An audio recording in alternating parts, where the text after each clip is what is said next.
Hello साथियों, कैसे आप सभी। मैं एक बार फिर से आलोक मोरा जिया हाईटेक क्लासेस में आपका हार्दिक स्वागत करता हूं। तो लगातार बने रहिए हमारे यूट्यूब चैनल जिया हाईटेक क्लासेस के साथ। हमारे वीडियो पर अगर जो हमारे चैनल पर नए हैं तो हमारे चैनल को सब्सक्राइब करें। अगर जो हमारे वीडियो पर नए हैं तो हमारे वीडियो को लाइक करें और वीडियो को अंत तक देखते रहिए। कुछ ना कुछ आपको जरूर सीखने को मिलेगा। यूपी बोर्ड के लिए ये जो हमारे पास टॉपिक है एथिल एमीन, यूपी बोर्ड के लिए मोस्ट इंपॉर्टेंट टॉपिक है। इससे क्वेश्चन आता जरूर है तुम्हारे पास। नाइट्रोजन युक्त कार्बनिक यौगिक लेसन जो हमारे पास है, लेसन नंबर 13 जो हमारे पास होगा, नाइट्रोजन युक्त कार्बनिक यौगिक, उस लेसन से हमारे पास कुछ ना कुछ पूछा जरूर जाता है। मोस्ट टॉपिक हमारे पास है, मोस्ट लेसन हमारे पास है, लेसन नंबर 13 जो है नाइट्रोजन युक्त कार्बनिक यौगिक मोस्ट रहेगा। आज मैं ये बताऊंगा आपको बनाने की विधि, भौतिक गुण और रासायनिक गुण, ये मैं आप लोगों को बताऊंगा। तो सबसे पहले मैं बताता हूँ बनाने की विधि। जो हमारी प्रयोगशाला विधि होती है, लैब मेथड जो होता है, वो मैं बताऊंगा। ये फिगर बना के नहीं, फिगर आप लोग बुक में देख लीजिएगा फिगर क्या है। तो आज मैं बनाने की विधि आप लोगों को बताता हूँ। तो बनाने की सबसे पहले विधि जो होती है हमारे पास प्रयोगशाला मेथड, प्रयोगशाला जो हमारे पास बनाने की होती है, प्रयोगशाला विधि जिसे बेटा बोलते हैं हम बच्चों। प्रयोगशाला विधि जो होती है हमारे पास बच्चों, वो हम कैसे बनाएंगे। सबसे पहले प्रोपियोनामाइड लेते हैं, प्रोपियोनामाइड लेंगे, ब्रोमीन लेंगे और पोटेशियम हाइड्रोक्साइड लेंगे। तो प्रोपियोनामाइड का हमारे पास फार्मूला क्या होता है बेटा, CH3, हमारे पास CH2, CONH2, ये हमारे पास प्रोपेनामाइड का फार्मूला होता है।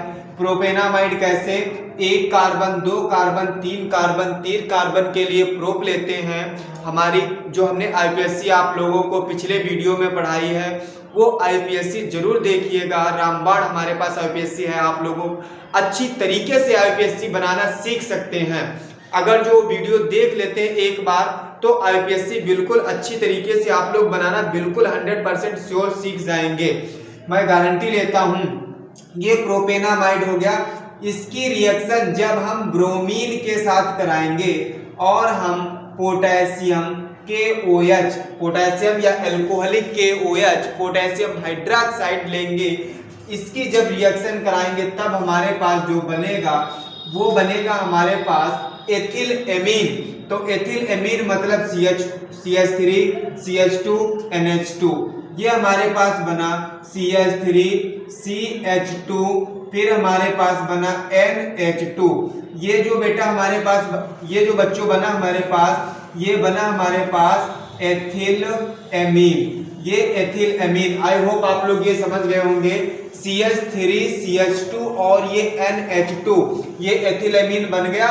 बाकी जो बचा हमारे पास उसकी रिएक्शन देखो मैं कैसे कराता हूं। हमने एक चीज बताया था, जहां पे K दिख जाए, Br दिख जाए, बिल्कुल बाहर निकाल दीजिए। K दिख जाए, C दिख जाए, O दिख जाए, KCO3 बाहर निकाल दीजिए। H दिख जाए, O दिख जाए, H2O बाहर निकाल दीजिए। तो आप लोग बाहर निकाल दीजिए। हम KBr बाहर निकाल दें, इधर देखिए। तो प्लस का हमारे पास ये हो गया KBr, प्लस का हमारे पास K हो गया, K2CO3 बाहर निकलेगा बेटा, और प्लस का हमारे पास H2O बाहर निकलेगा। इतनी बात ध्यान रखिएगा। तो ब्रोमीन हमारे पास, अब रिएक्शन को बैलेंस कर ले। ब्रोमीन बेटा हमारे पास कितने हैं, 2, तो इधर कितना लगा दें हम, 2 लगा दिया, क्योंकि हमारे पास ब्रोमीन 2 थे तो इसीलिए हमने Br 2, तो इधर हमने 2 लगा दिया, और तो कहीं पे है नहीं, ठीक कोई बात नहीं।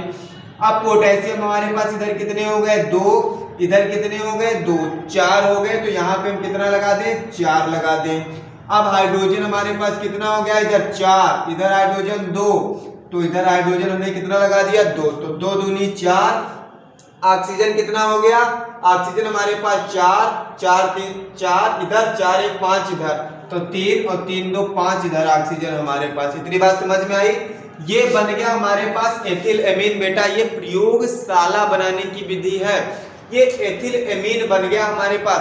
अगर जो बेटा हमको मेथिल एमीन बनाना हो तब कैसे बनाएंगे, तब हम सिर्फ क्या ले लेंगे, तब हमको एसिटामाइड जो होता है, एसिटामाइड, यहाँ से CH2, सिर्फ हम CH2 यहाँ से गायब कर दें तब हमारे पास यहाँ से CH2 गायब हो जाएगा, CH3NH2 बन जाएगा, तब हमारे पास बन जाएगा मेथिल एमीन बन जाएगा बेटा। इतनी बात याद रखना। हमारे वीडियो पर शुरू से लगाकर अंत तक बने रहिए। आप केमिस्ट्री तो 100% सीख जाएंगे, सिर्फ आप बने रहिए यहाँ पर। लहरों से डटकर नौका पार नहीं होती और कोशिश करने वालों की कभी हार नहीं होती।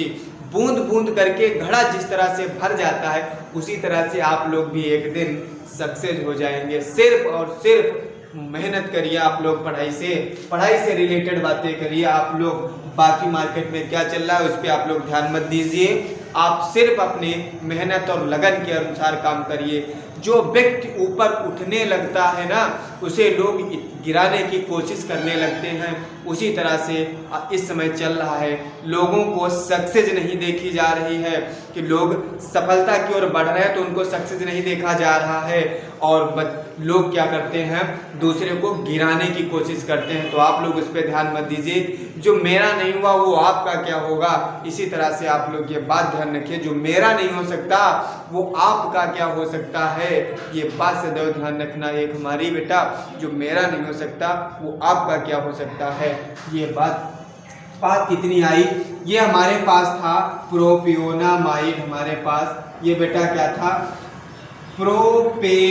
प्रोपियोनामाइड हमारे पास था। प्रोपियोनामाइड जिसे बोलते हैं बेटा प्रोपियोनेमाइड हमारे पास था। ये हमारे पास बेटा क्या था, ब्रोमीन। ये हमारे पास था पोटेशियम हाइड्रोक्साइड बेटा। तो रिएक्शन, ये हिंदी इसकी थ्योरी कैसे लिखेंगे, प्रोपियोनामाइड की ब्रोमीन तथा पोटेशियम हाइड्रोक्साइड के साथ अभिक्रिया कराने पर क्या बनता है, एथिल एमीन बनता है। क्या बेटा बनता है, एथिल एमीन बनता है बेटा, ये याद रखिएगा। फिर आता है एथिल एमीन के भौतिक गुण। एथिल एमीन के भौतिक गुण बता रहा हूं मैं तुमको। तो हमारे पास यह C2H5NH2 ऐसे भी इसको कह सकते हैं। इसकी फिजिकल प्रॉपर्टी क्या होती है ये मैं तुम्हें बता रहा हूँ। इसकी फिजिकल प्रॉपर्टी जो बेटा होती हैं वो क्या होती है। तो सबसे पहली फिजिकल प्रॉपर्टी हमारे पास बेटा है, यह साधारण ताप पर अमोनिया जैसी गंध वाला, यह साधारण ताप पर अमोनिया जैसी गंध वाला रंगहीन द्रव है। क्या है, रंगहीन गैस है, सॉरी द्रव नहीं है, रंगहीन गैस है। अच्छा, एक चीज, अमोनिया जैसी गंध वाला क्यों, क्योंकि इसमें अमोनिया जो होती है एमीन मिली है, नाइट्रोजन NH2 मिला है बेटा, NH2 बेटा मिला है। एक अगर जो और मिला दे तो 3 हो जाएंगे, इसीलिए इसमें अमोनिया जैसी गंध होती है। तो पहला क्या हो जाएगा, साधारण ताप पर अमोनिया जैसी बेटा गंध होती है। इसमें अमोनिया जैसी गंध होती है, अमोनिया जैसी गंध होती है, और यह रंगहीन गैस है बेटा। दूसरा, इसका क्वथनांक जो होता है बेटा, इसका क्वथनांक बेटा जो होता है हमारे पास वो होता है 292 केल्विन, 292 केल्विन होता है। यह जल में विलेय है बेटा, यह जल में विलेय है, लेकिन कार्बनिक विलायक जो होते हैं हमारे पास उनमें विलेय है बेटा, लेकिन कम विलेय है कार्बनिक विलायकों में। ठीक है, तो 1 2 3 4 हमारे पास फिजिकल प्रॉपर्टी हो गई। कोई प्रॉब्लम, नो प्रॉब्लम। अब देख लेते हैं रासायनिक गुण जो हमारे पास होते हैं, केमिकल प्रॉपर्टी बेटा। थोड़ा सा ये हमारे पास ये फिजिकल प्रॉपर्टी हो गई बेटा, भौतिक गुण जिसे बोलते हैं। अब थोड़ा सा रासायनिक गुण इसके देख लेते हैं, रासायनिक गुण क्या होते हैं। तो इधर देख लीजिए, सबसे पहले रासायनिक गुण बेटा, इस एथिल एमीन के रासायनिक गुण C2H5NH2, ये जो रासायनिक गुण इसके होते हैं, ये सबसे पहले बेटा एक चीज ध्यान रखिएगा, एथिल एमीन की इसकी रिएक्शन अगर जो सबसे पहले हम HCl के साथ अगर जो करा दें, किसके साथ बेटा करा दें इसकी रिएक्शन, HCl के साथ अगर जो करा दें तो क्या बनेगा, ये वाला बेटा इसी में जोड़ दीजिएगा। हमारे पास बन जाएगा C2H5NH2 इंटू में HCl बेटा बन जाएगा। तो ये हमारे पास क्या बन गया, एथिल बेटा एथिल बन गया बच्चों, क्या बन गया? Ethyl amine hydrogen chloride, ethyl amine hydrogen chloride बन गया हमारे पास, हाइड्रोजन क्लोराइड ये बन गया। ये सीधे इसमें हम इनटू में ऐड कर देंगे, बन जाएगा हमारे पास एथिल एमीन हाइड्रोजन क्लोराइड बन जाएगा। अगर जो इसकी दूसरी रिएक्शन हम किसके साथ करा दें, अगर जो सल्फ्यूरिक अम्ल के साथ इसकी अभिक्रिया करा दे, इसकी रिएक्शन किसके साथ बेटा करा दे? H2SO4 के साथ अगर जो इसकी रिएक्शन करा दे बेटा, तो हमारे पास क्या बन जाएगा? देखो यहाँ पे हमारे पास बनेगा C2H5 का होल ट्वाइस इंटू में SO4। देखो एक C2 हो गया हमारे पास, H5 हो गया हमारे पास। एक चीज देखना, C2H5 हो गया हमारे पास, ये C2H5 दो इधर दो उधर संतुलित करना पड़ेगा, रिएक्शन बैलेंस करनी पड़ेगी। तब ये अगर जो इसके साथ अभिक्रिया करा दे तो ये हमारे पास क्या बन जाएगा बेटा? डाई एथिल, क्या बन जाएगा बेटा? Die ethyl chloro, die ethyl बेटा सल्फेट, क्लोरो नहीं बेटा, डाई एथिल सल्फेट बन जाएगा बेटा, डाई एथिल सल्फेट बनेगा बेटा। अगर जो इसकी हम सल्फ्यूरिक अम्ल के साथ रिएक्शन करा दें तो डाई एथिल सल्फेट बनेगा। अब एक बात भाई, अगर जो इसकी अभिक्रिया हम एसिटिल क्लोराइड के साथ करा देते हैं बेटा, तो क्या बनेगा?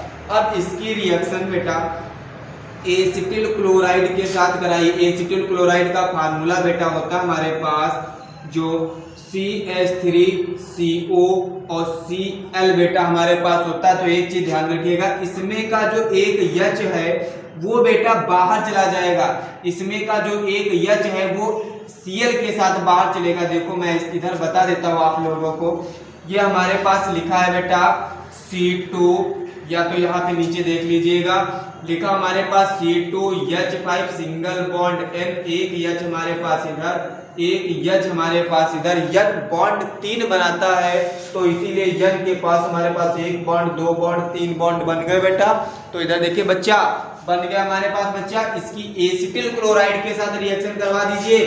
एसिटिल क्लोराइड का फार्मूला CH3COCl बेटा होता है, क्या होता है बेटा? CH3COCl होता है। अब एक बात, ये हमारे पास दिया HCl, ये HCl सिर्फ बाहर निकाल दीजिए आप लोग, ये H हमारे पास, ये Cl बाहर निकाल दीजिए, क्या बाहर निकल जाएगा? HCl। बाकी जो हमारे पास बनेगा C2H5, फिर बचा हमारे पास N, फिर बचा एक H बेटा हमारे पास, बाकी ये वाला उसी में ऐड कर दीजिए COCH3 हमारे पास। तो ये बना क्या हमारे पास? N, ये N एथिल, ये बचा हमारे पास बेटा N एथिल एसिटाइनिलाइड बचा बेटा हमारे पास, एसिटाइमाइड जिसे बोलते हैं, क्या बचा बेटा?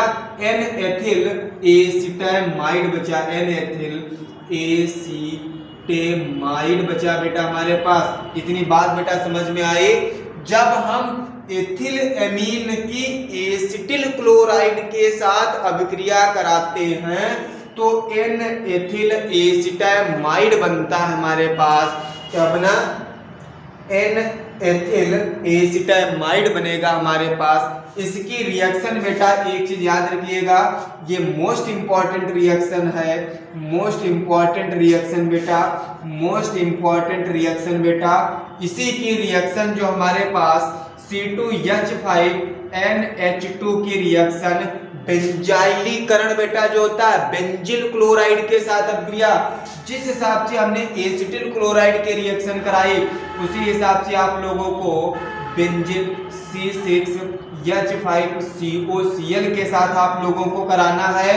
और उसी तरीके से बेटा हमारे पास नाइट्रस एसिड के साथ अभिक्रिया कराना है HNO2 के साथ बेटा, उसी हिसाब से तुम्हारे पास बेटा नाइट्रोसिल क्लोराइड के साथ अभिक्रिया कराना है बेटा। ये मोस्ट इंपॉर्टेंट रिएक्शन हमारे पास है, मोस्ट इंपॉर्टेंट रिएक्शन बेटा मिलेंगी ये तुमको, क्योंकि रिएक्शन बहुत कम लोग कराते हैं। इस हिसाब से आप लोग अच्छी तरीके से पढ़िए सिर्फ, और वाकई में नंबर तो आप बहुत अच्छे ला सकते हैं यूपी बोर्ड एग्जाम में, क्योंकि आप अपने अंदर खुद झांक के देखिए कितना हमारे अंदर टैलेंट है, कितना हम पढ़ सकते हैं बेटा।